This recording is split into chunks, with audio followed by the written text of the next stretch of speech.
Hello guys, so welcome back in this new video lecture number 2, and in this video we will discuss about the most important topic and that is order of reaction. ठीक है, इस lecture में क्या है, इस जो हमारा lecture है इसमें हम पढ़ेंगे ऑर्डर ऑफ रिएक्शन क्या होती है, अभिक्रिया की कोड क्या होती है, और ये बोर्ड एग्जाम में पूछा भी जाता है कि अभिक्रिया की कोड क्या होती है, समझाइए, उदाहरण दीजिए। तो इस प्रकार से हम पढ़ के आएंगे, पढ़ते हैं कि अभिक्रिया की कोड क्या होती है और किस प्रकार से उसे लिख के आते हैं। तो पहले हम समझ लेते हैं कि अभिक्रिया की कोड होती क्या है, उसके बाद हम क्या करेंगे, डिस्कस करेंगे कि हाँ किस प्रकार से बोर्ड एग्जाम में लिखते हैं। चलो स्टार्ट करते हैं। So my name is Jeetu and you are watching our camp centre. So start करते हैं इस ब्यूटीफुल लेक्चर को। ओके, देखते हैं। तो ऑर्डर ऑफ रिएक्शन समझने से पहले हमको एक टर्म समझना पड़ेगा, रेट लॉ। ठीक है, तो रेट लॉ हम नेक्स्ट वीडियो लेक्चर में डिस्कस करेंगे। उसका मैं थोड़ा बता देता हूँ कि रेट लॉ किस प्रकार था। हम रेट ऑफ रिएक्शन पढ़ चुके हैं लास्ट वीडियो लेक्चर में। अभिक्रिया की दर क्या होती है, अभिक्रिया का वेग क्या होता है, ये बात मैं आपको अच्छे से समझा चुका हूँ। ऑर्डर ऑफ रिएक्शन मतलब अभिक्रिया की कोड क्या होती है, वो अब हम डिस्कस करेंगे। ठीक है, तो मान लो हमारे पास कोई रिएक्शन है ए प्लस बी। ठीक है, तो हमने ये पढ़ा था कि ए प्लस बी है, और मान लो यहाँ पे कोई प्रोडक्ट हमारा सी बनना है। ठीक है, कोई ए प्लस बी ये हमारे क्या है, अभिकारक क्या है, अभिकारक लिख लेंगे। ये दोनों क्या है, अभिकारक हैं, और ये हमारा कोई प्रोडक्ट बनना है। क्या बनना है, प्रोडक्ट। ठीक है, ये बनना है। ठीक है, ए प्लस बी मिलके सी बना रहे हैं, कोई प्रोडक्ट बना रहे हैं। तो जब हमें पता है, लास्ट वीडियो लेक्चर में हमने सीखा है कि किसी भी रिएक्शन का हम रेट कैसे लिखते हैं, रेट ऑफ रिएक्शन कैसे लिखते हैं। तो अगर मैं इसका रेट लिखूं तो कैसे लिखूंगा, rate of reaction, rate of reaction हमें पता है कैसे लिखते हैं, माइनस का D A by D T, ऐसे लिखेंगे ना। माइनस क्यों लगाया, क्योंकि ये है रिएक्टेंट, ये घटते जाएंगे, रिएक्शन बढ़ती रहेगी जैसे जैसे आगे, और ये बढ़ता है ऐसे, बराबर minus dB by D T लिखेंगे, डीबी बाई डी टी बराबर, ये प्लस का लिखूंगा मैं, डीसी बाई डी टी। ये बात समझ में आई। इसी को बोलते हैं, इस रिएक्शन की रेट हम इसी प्रकार से लिख सकते हैं। मतलब इस रिएक्शन की जो रेट है वो किस पे डिपेंड कर रही है, ए बी की सांद्रता पर, सी की सांद्रता पर।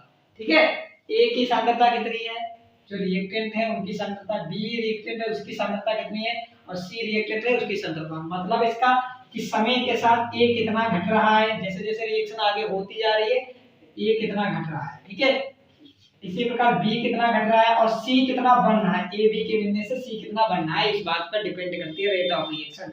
इसका मतलब है जितना ज्यादा ए की मात्रा यहाँ पर बढ़ाएंगे क्या होती जाएगी, रेट ऑफ रिएक्शन बढ़ती जाएगी।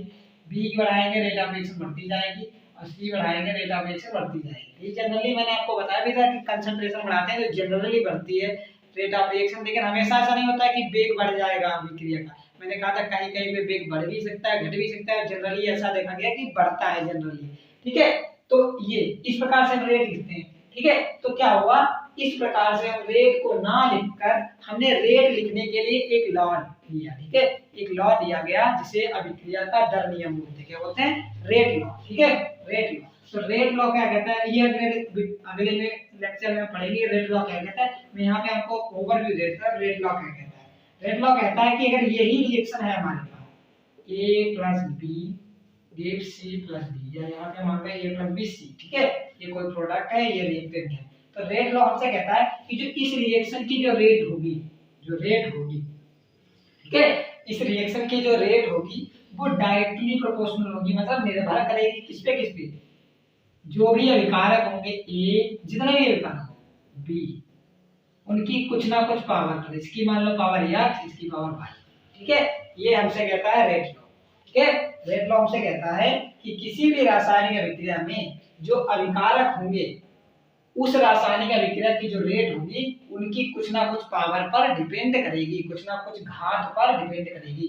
तो मैंने मान लिया कि इसकी घात x पे डिपेंड कर रही है, इसकी घात y पर डिपेंड करेगी। यहाँ पे जो x y है इन दोनों को अगर मैं जोड़ूं मतलब x प्लस y, इसे ही बोलते हैं ऑर्डर ऑफ रिएक्शन या अभिक्रिया की कोड। ठीक है, अभिक्रिया की कोड, यहीं से डिफिनेशन निकल के आएगी, यहीं से डिफिनेशन निकल के आएगी अभिक्रिया की कोड की। ठीक है, क्या लिखेंगे, ठीक है, और इसको हम ऐसे भी लिख सकते हैं, रेट बराबर के, क्योंकि जब भी हम अनुक्रमानुपाती का निशान हटाते हैं कांस्टेंट ले लेते हैं, तो के ए और बी, और इसकी पावर y है, इसकी पावर s। यहाँ के को क्या बोलते हैं, इसी को बोलते हैं वेग स्थिरांक या वेग नियतांक।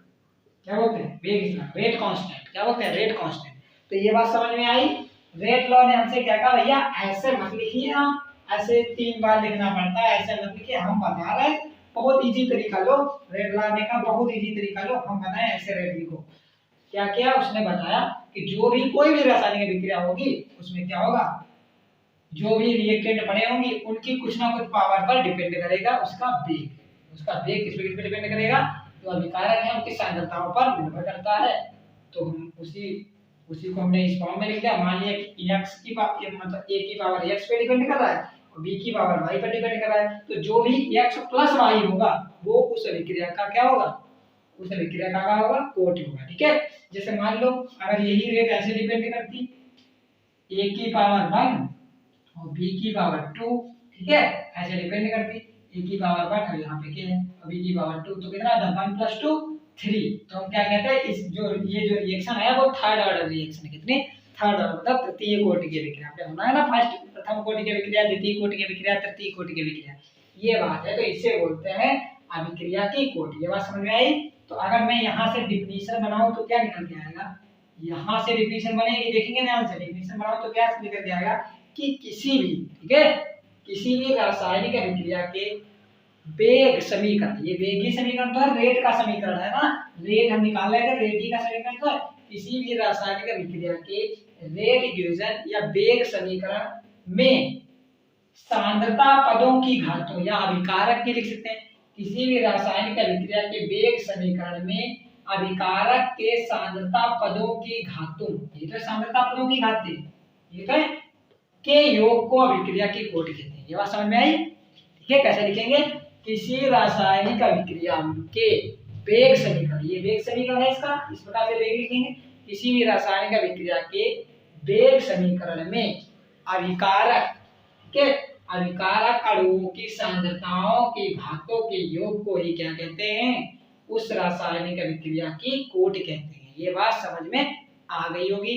ठीक है, और जो अभिक्रिया की कोट होती है वो हम देख के नहीं बता सकते, हम 5 होगी 10 होगी उसे नीचे कोई नहीं बता सकता। ठीक है, उसको कैसे बताया जाता है, एक्सपेरिमेंटल देखा जाता है कि हाँ मान लो अगर हमने H2 डाला Cl2 डाला तो देखते हैं हाँ कि H2 पे डिपेंड कर रही है, Cl2 पे डिपेंड कर रही है, किसी पे भी डिपेंड नहीं कर रही है। ठीक है, तो ये बात होती है। तो अभिक्रिया की कोट कैसी होती है, प्रायोगिक होती है, प्रायोगिक। ठीक है, अभिक्रिया की कोट 0 भी हो सकती है, मतलब शून्य ऑर्डर रिएक्शन में शून्य कोटि की अभिक्रिया भी हो सकती है, प्रथम कोटि की अभिक्रिया भी हो सकती है, द्वितीय कोटि की अभिक्रिया हो सकती है, यहाँ तक 1/2 2/3 इस प्रकार की भी अभिक्रियाएं हो सकती है। इसका मतलब ये है कि जो अभिक्रिया की कोट है प्लस भी हो सकती है, माइनस भी हो सकती है, 0 भी हो सकती है और फंक्शनल भी हो सकती है। 1/2 3/2 मतलब भिन्नात्मक भी हो सकती है। ठीक है, कोई मतलब ये नहीं है कि हाँ अभिक्रिया की कोट 0 नहीं हो सकती है, ये बात ध्यान रखेंगे। ठीक है, तो आई होप इतना तो अब आपको अच्छे समझ में आ गया होगा, अब फील आ रहा होगा कि हाँ कि किस प्रकार से अभिक्रिया की कोट होती है, क्या होती है। ठीक है, तो ये समझ में आ गया। चलो अब देखते हैं अगर बोर्ड एग्जाम में आता है किस प्रकार से लिख के आएंगे। ठीक है, चलो देखते हैं, नोट करो। हेलो, हाँ अब तो हम देखते हैं कि जो अभिक्रिया की कोट है अगर वो बोर्ड एग्जाम में आ जाती है तो हम लिख के कैसे आएंगे। हम समझ तो चुके हैं कि अभिक्रिया की कोट ऑर्डर ऑफ रिएक्शन क्या होता है। अब देखते हैं अगर ये बोर्ड एग्जाम में आता है तो किस प्रकार से लिख के आएंगे, और वो आता ही है बोर्ड एग्जाम में, बहुत इंपॉर्टेंट है। तो देखो क्या लिखेंगे, अभिक्रिया की कोट। मैंने आपको बताया कि अभिक्रिया की कोट क्या होती है, समझ लिया आपने। चलो देखते हैं कैसे लिखेंगे। किसी रासायनिक अभिक्रिया के दर समीकरण में प्रकट या उपस्थित, किसी रासायनिक अभिक्रिया के दर समीकरण में उपस्थित सांद्रता पदों की घातों का योग अभिक्रिया की कोट कहलाता है। ठीक है, यह एक प्रायोगिक मान होता है। ठीक है, हम देख के नहीं बता सकते। ठीक है, हम देख के नहीं बता सकते कोई रिएक्शन को, हाँ इसकी रिएक्शन जो ऑर्डर होगा रिएक्शन का वो 2 होगा 5 होगा 1 होगा 3 है। ठीक है, तो क्या है, प्रयोग के आधार पर एक्सपेरिमेंटल होता है कि हाँ ये फर्स्ट ऑर्डर रिएक्शन है, सेकंड ऑर्डर रिएक्शन है, हम देख के नहीं बता पाएंगे। अगला कौन सा है, अभिक्रिया की कोट धनात्मक हो सकती है, ऋणात्मक हो सकती है, भिन्नात्मक भी हो सकती है तथा 0 भी हो सकती है। ये बात ध्यान रखेंगे। अभिक्रिया की कोट अभिकारकों की सांद्रता बताती है कि किरण, जैसे मैंने अभी आपको समझाया, एक बार फिर से समझाता हूँ। जैसे मान लो कोई ये रिएक्शन है A + B gives C + D। ठीक है, ये रिएक्टेंट है। तो मैंने अभी आपको बताया, मैंने आपको अभी दर नियम पढ़ाया नहीं है, आगे पढ़ाऊंगा मैं, वहां पे बताता हूँ कि जो दर नियम है वो हमसे क्या कहता है कि जो इस रिएक्शन की रेट होगी, रेट वो क्या होगी, डायरेक्टली प्रोपोर्शनल होती है किस पे निर्भर करेगी, जो रिएक्टेंट है उनकी सांद्रता पर, ठीक है, किस पे निर्भर करेगी, जो इसके अभिकारक है उनकी सांद्रता पर कुछ उनकी घात होगी, या x या y। ये हमसे कहता है रेट लॉ, ठीक है। रेट लॉ क्या कहता है कि जो इस रिएक्शन की रेट होगी वो a की कुछ पावर पर डिपेंड करेगी सांद्रता पर, और b की कुछ सांद्रता की पावर पर कुछ डिपेंड करेगी। ये जो x y है इन्हें ही बोलते हैं ऑर्डर ऑफ या a ऑर्डर ऑफ b। तो मतलब जो टोटल x प्लस y हो जाएगा उसी को बोलते हैं ऑर्डर ऑफ रिएक्शन, ठीक है। क्या बोलते हैं, ऑर्डर ऑफ रिएक्शन। तो x प्लस y बराबर अगर 1 आया तो बोलेंगे फर्स्ट ऑर्डर रिएक्शन है, x प्लस y बराबर 2 आया तो बोलेंगे सेकंड ऑर्डर रिएक्शन। जैसे अगर रेट कुछ ऐसे आ जाए, rate is equal to a की पावर 1 और b की पावर 1, ठीक है। तो जो ऑर्डर ऑफ रिएक्शन है वो कितना हो जाएगा, 1 प्लस 1 बराबर 2। तो द्वितीय ऑर्डर मतलब सेकंड ऑर्डर की रिएक्शन हो जाएगी, ये बात समझ में, ठीक है। तो ये जो x और y है इसी को, इसका जो समीशन होगा, इसका जो योग होगा उसी को बोलते हैं ऑर्डर ऑफ रिएक्शन, ठीक है। दूसरा पॉइंट देखते हैं, यह एक प्रायोगिक मान होता है, समझ गए ये बात। देखो किसी रासायनिक अभिक्रिया के दर समीकरण में, तो दर समीकरण कैसे लिखा जाता है, हमें दर नियम ने बताया कि क्या करो, दर नियम ने ये कहा कि जो भी रिएक्टेंट होंगे उनकी कुछ ना कुछ पावर होगी, वही क्या होगी, उसकी रेट होगी। तो ये हो गया दर समीकरण, यहाँ पे x आ गई पावर, ऐसे यहाँ पे y। अब जो भी पावर यहाँ पे रहेगी उनको जोड़ लो, उन्हें को ऑर्डर ऑफ रिएक्शन कहते हैं, ठीक है। कुछ भी हो सकता है, ये हम देख के नहीं बता सकते। ये मत सोचना x की जगह पे कितना होगा, यहाँ पे एक कैसे लिख दिया, मैं बता रहा हूँ कि अगर एक एक हुआ तो ऑर्डर 2 हो जाएगा, यहाँ 0 हुआ, यहाँ 0 हो तो ऑर्डर 0 ही हो जाएगा, ठीक है। ये हम नहीं बता सकते, ये एक्सपेरिमेंटल चीज है, ये बात ध्यान रखिए, ठीक है। दूसरा पॉइंट है, यह एक प्रायोगिक मान है। कैसा मान है, प्रायोगिक। हम नहीं बता पाएंगे कि फर्स्ट ऑर्डर रिएक्शन है, सेकंड ऑर्डर रिएक्शन। फिर क्या अभिक्रिया की कोण धनात्मक हो सकती है, ठीक है, ऋणात्मक भी हो सकती है, भिन्नात्मक मतलब 2/3, 5/3 मतलब भिन्न के रूप में। ये भी हो सकती है 1/3, 4/5, 7/9, ठीक है। इस प्रकार से इसका मान ये भी हो सकता है और इसका मान 0 भी हो सकता है, 0 ऑर्डर की रिएक्शन हो सकती है। फिर क्या अभिक्रिया की कोण अभिकारकों की सांद्रता बताते हैं, ठीक है। तो अभिक्रिया की कोण किसकी जानकारी देते हैं, यही तो जानकारी देते हैं कि हाँ A की सांद्रता कितनी है, B की सांद्रता कितनी है, ये बताते हैं, ये बताती है ना अभिक्रिया की कोण। तो ये रहे अभिक्रिया की कोण के बारे में कुछ इंपॉर्टेंट पॉइंट, ठीक है। तो आई होप अब आपको अच्छे समझ में आ गया होगा कि अभिक्रिया की कोण क्या होती है। इसे नोट करो, फिर मैं आगे बढ़ता हूँ, नोट करो फिर आगे बढ़ता हूँ, नोट करो नोट करो नोट करो। ओके, बढ़ूं, आगे बढ़ूं, ओके, चलो रेस करो, चलो रेस करता हूँ, ओके, नोट कर लें इसे। तो अभिक्रिया की कोण पर हमने इतनी बातें की और बताया आपको कि किस प्रकार से हम लिख के आएंगे, ठीक है। तो क्या लिख के आएंगे अभिक्रिया की कोण में, कोई भी हमारे पास रिएक्शन है, मैं एक बार समझा, जैसे H2 plus Cl2, कुछ एग्जांपल देता हूं मैं, ठीक है। H2 plus Cl2 example, in the presence of photon 2HCl, ठीक है। H2 plus Cl2 in the presence of 2HCl। तो ऐसा देखा गया कि जो ये जो रिएक्शन है वो जीरो ऑर्डर रिएक्शन है, ठीक है। ये जो रिएक्शन है वो जीरो ऑर्डर रिएक्शन। तो हमने इसकी जब रेट देखी, रेट ऑफ रिएक्शन, क्या किया, रेट ऑफ रिएक्शन जो हमने इसकी देखी तो वो A की पावर मतलब H2 की पावर भी 0 पे डिपेंड कर रही थी और Cl2 की पावर भी 0 पर डिपेंड कर रही थी, ठीक है। तो ओवरऑल माध्यम तो रेट किसकी है, इसका जो ऑर्डर है वो रेट कितना है, 0, ऑर्डर बराबर 0। तो उदाहरण में लिख लेंगे, ठीक है, H2 plus Cl2 लिख लेंगे 0 ऑर्डर रिएक्शन, कौन सी है, शून्य कोटि की अभिक्रिया, क्या लिख लेंगे, शून्य कोटि की अभिक्रिया। ये क्या उदाहरण में लिख लेंगे, एग्जांपल शून्य कोटि की, अभी मैं आगे पढ़ाऊंगा, ठीक है, शून्य कोटि प्रथम कोटि की, पहले यहाँ पे इतना समझ लें। दूसरा एग्जांपल लेता हूं मैं, दूसरा एग्जांपल मैंने लिया, हाँ यहाँ पे 2H2O2 डिसोसिएट होता है तो H2 plus O2, ठीक है, ये रिएक्शन, ठीक है, क्या है 2H2O2 है तो ये क्या बनाता है, सॉरी यहाँ पे 2H2O plus O2, ठीक है, ये बनता है। ये देखा गया जनरली ऐसा देखा गया कि क्या है फर्स्ट ऑर्डर रिएक्शन, क्या फर्स्ट ऑर्डर रिएक्शन, ठीक है, क्या है फर्स्ट ऑर्डर रिएक्शन है। जनरली देखा गया कि जो इसकी रेट है, रेट ऑफ रिएक्शन, वो डिपेंड कर रही थी H2O2 की पावर 1 पर, ठीक है, किस पे डिपेंड कर रही थी, H2O2 की पावर 1, इसलिए ये कैसी रिएक्शन हो गई, फर्स्ट ऑर्डर रिएक्शन हो गई। ये बात आप अच्छे से ध्यान रखिए। ये क्या हो गई, एक फर्स्ट ऑर्डर रिएक्शन हो गई हमारी, ठीक है। ओके, तो आई होप समझ में आ गया कि क्या होते हैं ऑर्डर ऑफ रिएक्शन क्या होती है, ठीक है। ओके, ये भी आगे एग्जांपल लिखेंगे, सारे लिखना है, ठीक है। अरे सारे एग्जांपल आगे लिखेंगे। तो ऑर्डर ऑफ रिएक्शन क्या होती है देखेंगे। ऑर्डर ऑफ रिएक्शन मैं और भी रिवाइज करा देता हूं एक बार। ऑर्डर ऑफ रिएक्शन, ठीक है। तो ऑर्डर ऑफ रिएक्शन क्या होती है, मान लो हमारे पास कोई रिएक्शन है, ए गिव्स बी, ठीक है, ए गिव्स बी। तो क्या है, मैंने रेट लॉ ने कहा कि जो इसकी रेट होगी वो डिपेंड करेगी ए पर, किस पे, ए की कुछ पावर पे डिपेंड करेगी। अगर यहाँ पे मान लो एक रिएक्टेंट और है बी, या यहाँ पे डी मान लो, ये प्रोडक्ट बी है ये बी, तो यहाँ पे बी की भी पावर कुछ आएगी बाई, ठीक है।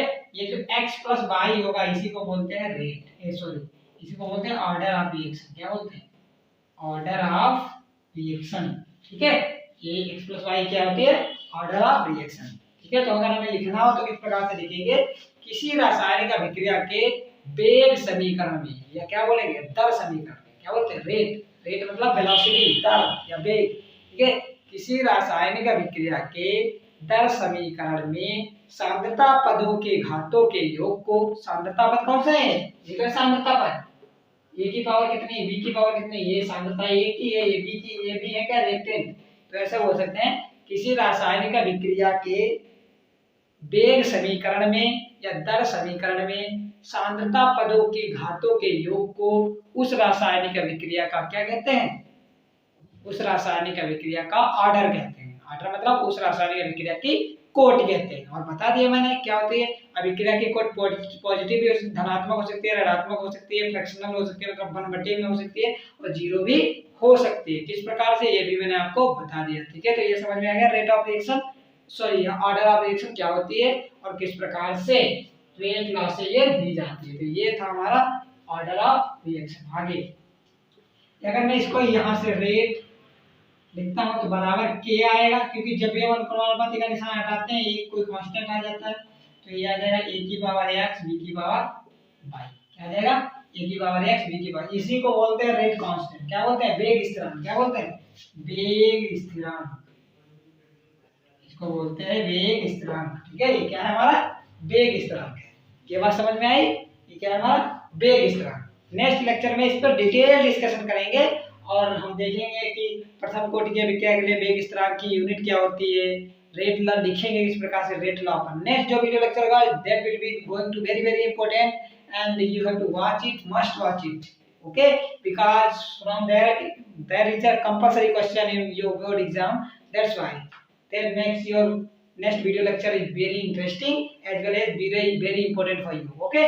ओके तो स्टार्ट, इसी को यहाँ पे मैं अपनी डिस्कशन स्टॉप करता हूँ। आई होप आपको समझ में आ गया होगा कि जो ऑर्डर ऑफ रिएक्शन है वो क्या होता है, ठीक है।